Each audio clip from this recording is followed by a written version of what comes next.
Vous vouliez, parce qu'il y a quelques jours encore sur ce plateau, vous me disiez, la réaction israélienne, elle n'est pas à la hauteur de la situation.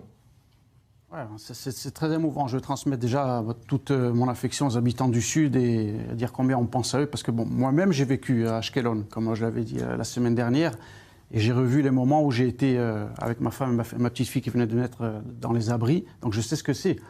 Et c'est vrai que ça fait plaisir de voir qu'il y a une réaction. Maintenant, cette réaction, c'est vrai, à l'heure où on parle, elle est, d'après les sources que j'ai, elle est bonne. C'est quand même des cadres importants, des gens qui étaient extrêmement organisés, des gens qui étaient... Je pense que le djihad islamique a vraiment pris un coup. Et de ce que je sais, ça va être difficile de remplacer des gens-là de cette envergure. Ça, c'est déjà un bon point. Maintenant, est-ce que c'est suffisant? Pour moi, non, bien évidemment, parce que, comme là, on l'a entendu tout à l'heure, on a entendu le chef du Shabak dévoiler quelque chose de très important au niveau du public. C'est qu'en attendant, on voit que ces organisations s'organisent, se développent, font des sortes d'audits, entre guillemets, testent le dôme de fer, testent des nouvelles stratégies, comme justement tirer des roquettes depuis la Judée-Samarie. Donc, on va attendre jusqu'à quand? Donc, la guerre, il a fond.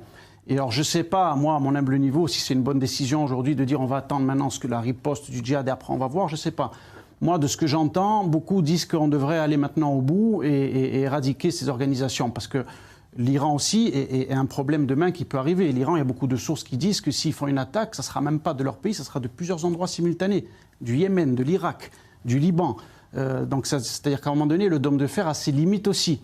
Et l'Iran sait très bien que le niveau des intercepteurs d'hommes de fer peuvent être mis à mal. Donc il faut faire attention. Je pense qu'on a quand même les moyens, on a une armée extraordinaire. Comme l'a dit tout à l'heure les intervenants, comme l'a expliqué Mathias, c'est une opération extraordinaire qu'ils ont fait, chirurgicale, de tuer 3 hauts commandants comme ça, de manière chirurgicale. Quelle armée peut faire ça au monde? J'en sais rien, mais en tout cas, c'est quand même une prouesse. Donc je pense qu'on peut vraiment faire mal, et je pense pour moi qu'il faut aller au bout et ne pas donner les moyens à cette organisation de faire quelque chose, une réponse qui serait importante, et on ne sait pas, voilà, parce qu'à notre niveau, on ne peut pas savoir ce qui va se passer, on ne peut pas savoir si des civils vont être touchés, mais en tout cas, on a le devoir, je pense, nous, citoyens, et de demander à notre gouvernement de tout mettre en œuvre s'ils ont les moyens pour empêcher que ça se passe et d'être préventif. Ça, je pense que c'est la réponse que doit avoir Israël. Moi, c'est ce que je pense. Jérémy Simbert, quelle est votre réaction ce soir face